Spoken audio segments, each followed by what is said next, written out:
यह बात मैं तुम्हारे जीवन में आने वाले उस भविष्य की बता रहा हूँ जो अत्यंत शीघ्र ही तुम्हारे निकट आ रहा है। यह युग अधर्म और असत्य का है और इसी अधर्म और असत्य की समाप्ति के लिए ही तो मैं आया हूँ धरती पर। फिर समय की गति साधारण नहीं होती। समय बढ़ते बढ़ते अपनी उस सीमा तक आ चुका है जब समय तुम प्रलय का कहते हो। उस प्रलय को अभी तुमने जाना नहीं है, मगर इस आते प्रलय के रूप को समझो और समझकर अपने आप को इस प्रलय से बचाने का प्रयत्न करना होगा। प्रलय अपना रूप और रास्ता नहीं बदलता। बचने वाले को स्वयं अपना रास्ता सुरक्षित बनाना होगा।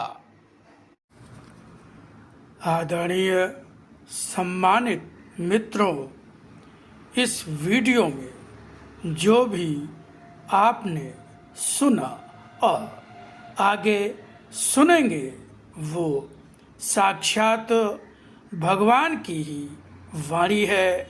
भगवान ने स्वयं कहा कि आज फिर से लिपि रूप में आकर अपनी वाणी के ज्ञान के रूप में उसी गीता को जो कृष्ण रूप में अर्जुन को सुनाई थी, फिर से सरलतम भाषा में सुनाता जा रहा हूँ।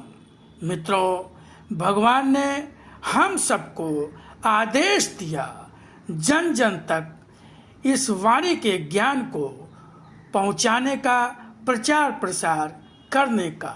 तो भगवान के उसी आदेश के पालन हेतु ही ये वाणी का ज्ञान वीडियो के माध्यम से आप तक पहुंचाने का गिलहरी सदृश प्रयास कर रहा हूं। निवेदन है कि आप स्वयं भी इस ज्ञान को ध्यान से सुने, बार बार सुने और इसको आगे बढ़ाकर इसके प्रचार प्रसार में अपना सहयोग प्रदान करें। धन्यवाद। ओम शिवा हरि। गुरुर्ब्रह्मा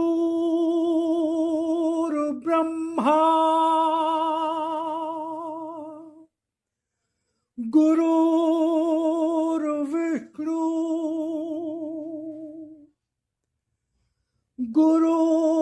गुरुर्देवो महेश्वरा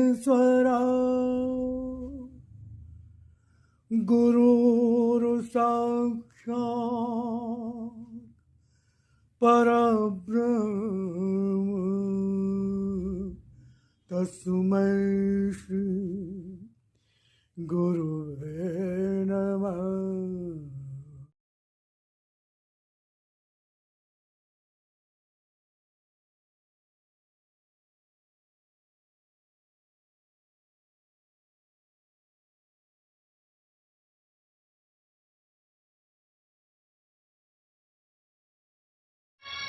मैं आदेश देता हूँ और स्वयं तुम्हारी बुद्धि अब भी स्वयं को ही पहचाने जा रही हो। मेरी भक्ति केवल लाभ पाने की ही दृष्टि से कर रही हो, मगर सत्य से बहुत दूर केवल यह मानकर चल रही हो कि मैं ही तुम्हारे छल भरे रूपों से अनजान रह गया हूँ। तुम्हारी अपनी सच्चाई जैसी भी है, जिस रूप में भी है, यह सच्चाई तुम्हारे रूप की है। तुम्हारे रूप में मेरी सच्चाई सत्य रूप में मेरी वाणी की नहीं, तब दंड पाओगे ही। अपनी बुद्धि का मूल्य तुम्हें बहुत ऊंचा लगता है, मगर बुद्धि जो मेरा ज्ञान धारण करने में असमर्थ हो, जो उसका सार न समझ सके, जो तुम्हारी दिशा सत्य की ओर न बना सके, वह बुद्धि कहाँ हुई। बुद्धि तो हरेक के पास होती है, मगर यहाँ आवश्यकता है ऐसी बुद्धि की जो तुम्हें मेरी पहचान करा सके।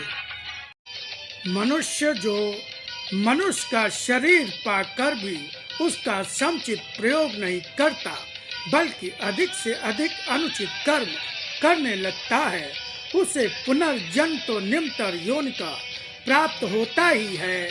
वर्तमान जन्म में अपंग और कोढ़ी का जीवन बिताता है। आयु की सीमा यदि समाप्त होने पर होती है, तब अगला जन्म से अपंगता का ही पाता है, जिसके कारण मनुष्य का शरीर होते हुए भी हर शारीरिक सुख से वंचित, समाज और परिवार में तिरस्कृत होकर जीते हुए भी कष्ट का जीवन बिताता है। अज्ञानी का अज्ञान कुछ सीमा तक पशु के जीवन जैसा होता है, मगर ज्ञानी का ज्ञान संसार में बहुत से अनिष्ट का कारण बन जाता है और मेरे द्वारा अपने कर्मों का वह दंड पाता है, जिसके रूप में तुम जन्मजात अंधों को देखते हो। जिसे ज्ञान के नेत्र नहीं आवश्यक होते हैं, जो ज्ञान के नेत्र मिलते हुए भी अपनी चलायमान बुद्धि के कारण अज्ञानता के कर्म करने में बिताकर स्वयं को चालाक समझता है, वह नेत्रों में दृष्टि पाने योग्य नहीं होता, क्योंकि ऐसे लोग मेरी सर्वव्यापकता और सर्वशक्तिमत्ता को चुनौती देते हैं। मैं इस प्रकार का कोई अपराध नहीं सहता। अगर तुम्हारे पास ज्ञान है तो अज्ञानी नेत्रों को बंद करके ज्ञान की दिव्य दृष्टि पाओ, तुम्हारा कल्याण होगा।